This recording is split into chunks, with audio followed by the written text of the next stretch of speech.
Assalamu alaikum wa rahmatullahi wa barakatuh. Today, inshallah, we are happy to announce that we are in the blessed first 10 days of regarding the Islamic calendar, i.e., the Hijri calendar. So, we should all know that there are certain months that are important. First of all, we should know the calendar. If not, we should at least have knowledge or conscience of the important months, particularly the months after Ramadan, which are the months of Hajj. So Ramadan is the ninth month of the year, just like September in the Gregorian calendar. And then you have the 10th month, which is Shawwal. And then the 11th month, which is Dhul Qa'dah. And then you have the final month of the year, which is Dhul Hijjah. So in fact, we are now in the final month of the year according to the Hijri calendar. And next month will be the first month of next year of the Islamic calendar, which will be the first month is Muharram. But that's another topic for another day. Right now, let's focus on Dhul Hijjah. The Dhul Hijjah, brothers and sisters, is an important month because it contains the 10 best days of the entire dunya. According to hadith of Ibn Abbas, the Prophet ﷺ said, ما من أيام العمل الصالح فيهن أحب إلى الله من هذه الأيام العشر. The Prophet ﷺ said, and this is narrated by Al-Bukhari and others, that there are no days in which good deeds are more beloved to Allah than these 10 days. Speaking about the 10 days of Dhul Hijjah. And when Allah subhanahu wa ta'ala swears by something, that means that whatever He swears by is important. It's a big deal. Okay, just like when Allah says wal asr, He swears by the time, al asr. Or in other surah, for example, you have many surahs at the end of the Quran in the last juz where Allah subhanahu wa ta'ala swears by things. Okay? And you can check all of these surah. The ulama say when Allah swears by something is a big deal. In Surah Al-Fajr, Allah says wal fajr, so He swears by the Fajr. وَلَيَالٍ عَشْرٍ, and He swears by the 10 nights. Most of the ulama are in agreement, and most of the mufassirin are in agreement that these 10 nights are speaking about the first 10 days of Dhul Hijjah. Allahu Akbar. So we know that these 10 days of Dhul Hijjah that we are in right now, and that will end in about a week, we know that these 10 days are the most important days, the most beloved days to Allah subhanahu wa ta'ala in the entire dunya. Some may ask, what about the last 10 nights of Ramadan? What about that? How do we combine the evidences regarding these two seemingly contradictory points? That on one side you have the 10 best, which is the first 10 days of Dhul Hijjah, and on the other side you have the 10 best, which are the last 10 days or the last 10 nights of Ramadan. The ulama, they have a difference of opinion on how to reconcile these 2 points, but I think it's enough to mention the opinion of Ibn Taymiyyah rahimahullah, Shaykh Islam. When he was asked about this question, Shaykh Islam, he mentioned, so this is his opinion, and it's a pretty strong opinion. He says that the first 10 days of Dhul Hijjah are the best days of the dunya. As for the last 10 nights of Ramadan, then they are the best nights of the dunya. So he separated the virtue of the day and the night of both sides, right? So that's one opinion, but there are other opinions of the scholars. Now, why are these days so beloved? We have certain indications, brothers and sisters. Before we get into things that we could do, okay, of course, these are the days of Hajj. And the days of Hajj may have certain meanings. Okay, so for example, the most important days that are coming up are the 8th, the 9th, and the 10th of Dhul Hijjah. Okay? So Who can tell me what the eighth day of Dhul Hijjah is? What is it called? Bismillah. Now, what's the eighth day of Dhul Hijjah? Now, sister says Tarwiyah, and that's correct. The eighth day of Dhul Hijjah is referred to as Yawm Tarwiyah in the Sunnah. Yawm Tarwiyah. What does that mean? We're gonna get to that, inshallah. What is the ninth day then? Who can tell me? The ninth day of Dhul Hijjah. What is that? What is it?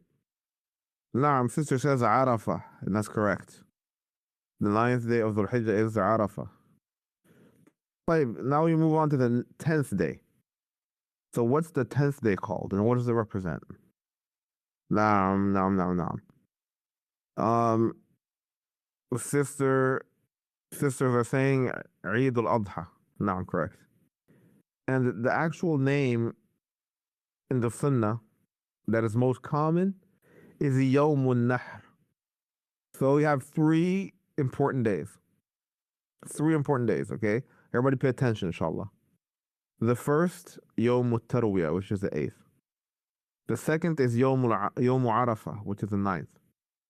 And the 10th of Dhul Hijjah, which is the third important day, is Yawm al-Nahr, the day of sacrifice. And Nahr means sacrifice. Allah subhanahu wa ta'ala says, فَصَلِّ لِرَبِّكَ وَانْحَرْ. Pray to your Lord and sacrifice. Okay, what do these days mean? Okay, so when it comes to the person doing Hajj, the person doing Hajj on the 8th day of Dhul Hijjah, which is Yawm al-Tarwiyah, it's sunnah for that person to stay in Mina before going to Arafah. Then on the 9th day, on the day after, it's a pillar for them to go to Arafah, for the people doing Hajj. And then on the 10th day, they have to sacrifice. For the most people doing Hajj have to sacrifice in a, or not, I'm not going to say most people, but let's just say that the most common ways of doing Hajj entail a sacrifice. Okay. Now, these days have meaning. What is Hajj and Mecca all about if you really go back in time? Hajj and Mecca started with Ibrahim alayhi salam. Okay, some scholars they mention that Mecca was always important, and there's evidence for this. But even if that could be the case, of course, Mecca became even more important. It became what it is today, starting from Ibrahim alayhi salam and his son Ismail. They are the ones who built the Kaaba and hence made Mecca what it is today. And of course, they are the ones who instituted the Hajj that we know of today. Ibrahim and Ismail alayhim salam. So, what you have to understand is that a lot of the rituals and a lot of the meanings regarding or that are linked to Hajj are linked to the story of Ibrahim alayhi salam. Okay. So for the person doing Hajj, it's clear he will be carrying out the rituals of Ibrahim alayhi salam, and who is the father of Tawheed, which were reconfirmed. These rituals were reconfirmed by the Prophet sallallahu alaihi wasallam. And of course, for the person who is not doing Hajj, he will be going through these, this implementation of Tawheed in another way, as we will see, inshallah. And if we go to the meanings of these days, the ulama have khilaf. They have a difference of opinion on what are the possible meanings of these days, and there are a few interesting meanings. So, for example, everybody pay attention. Okay, what are the meanings of these days? Some scholars say the 8th day, Yawm al-Tarwiyah, is linked to Rawwa Yarawwi, which means to drink or to use water. And the opinion goes that they used to call this Yawm al-Tarwiyah because this was the day before Arafah, and hence the Hujjaj, the people doing Hajj, they would get their water ready, their water bottles. They would fill everything up Why? Because they would need that for the next upcoming days. As you know, historically, water is not something, I know this is not the case today, but water is not something that is easily accessible in the desert, such as Mecca. Of course, today this is not the case anymore. But back in the days, it was totally normal for somebody to spend the eighth day in preparing their water for the upcoming days, so that they wouldn't have to worry about going thirsty. So that's an opinion regarding Tarwiyah, and that's the ninth is Arafah, and Arafah comes from Ya'rifu, Ya'rifu, which means to know, to recognize. And some scholars say that, here in Arafah, people get to know each other because all the entire Ummah comes together. Everybody has to go through Arafah. So the Ummah gets to know each other. That's one opinion. Another opinion says that it's because at Arafah, the people at Arafah, they recognize their sins. This is when they know their sins. Why? Because they repent to Allah subhanahu wa ta'ala. And hence they have to recognize their sins. So they have to know. Arafah means to know. That's one opinion as well. Okay. And of course, Yawm al-Nahr is the day of sacrifice, where they sacrifice to Allah subhanahu wa ta'ala. There's another version of what these days mean. Okay, there's other opinions which are linked to the story of Ibrahim alayhi salam. It's very interesting. Ibn Qudama mentions other opinions in Al-Mughni, and other scholars as well, they mention other opinions. They say, for example, Yawm al-Tarwiyah comes from Ra'a or Ara, which means to see or to see a dream. And the opinion goes that Ibrahim, this is where he saw the dream. This is the day in which he saw the dream that he had to sacrifice his son Ismail.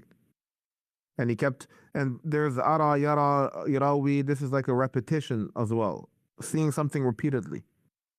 And hence, he saw this dream repeatedly, but on the ninth day is the day in which he recognized that this is not a simple dream, that this is what? That this is actually a command from Allah subhanahu wa ta'ala. And then he recognizes that this is not a dream, but a command. Recognize. Arafa ya'rifu. And hence, this is where you get the name Arafah. And that Jibreel came to him and told him, recognize that you have to do this as a command. And he said, I recognize. Araft. And hence that he recognizes the command, the day after is the day he sacrificed Ismail.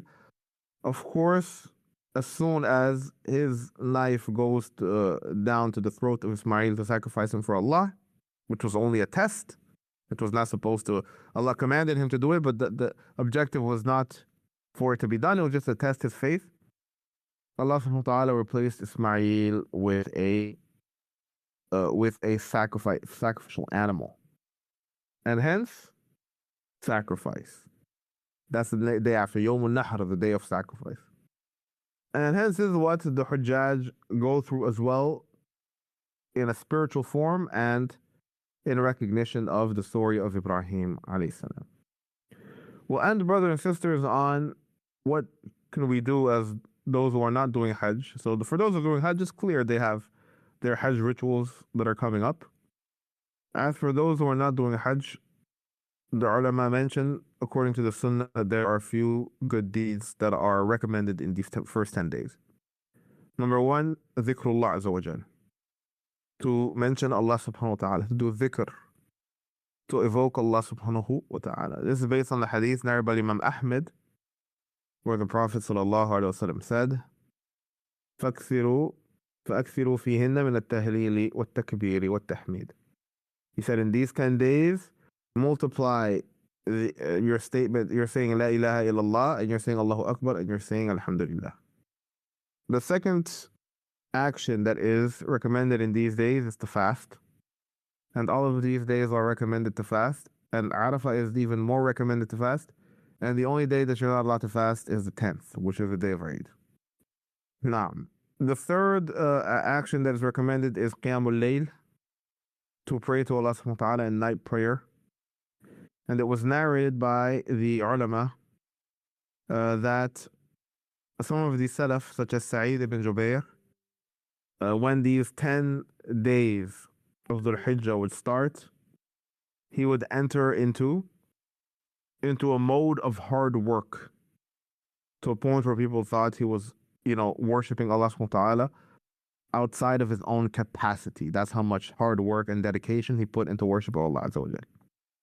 And so the salaf that includes Qiyamul Layl, praying in the night prayer.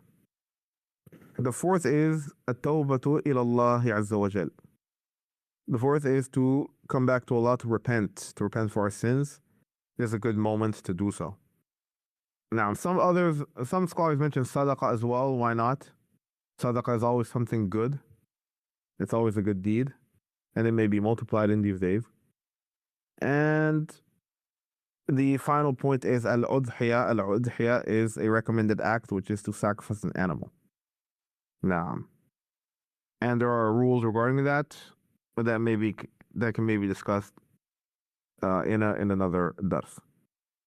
So we'll end here inshallah ta'ala for today, and I'll take a few minutes to open up the floor for questions if there are any. أقول قولي هذا استغفر الله لي ولكم فاستغفروه إنه هو الغفور الرحيم.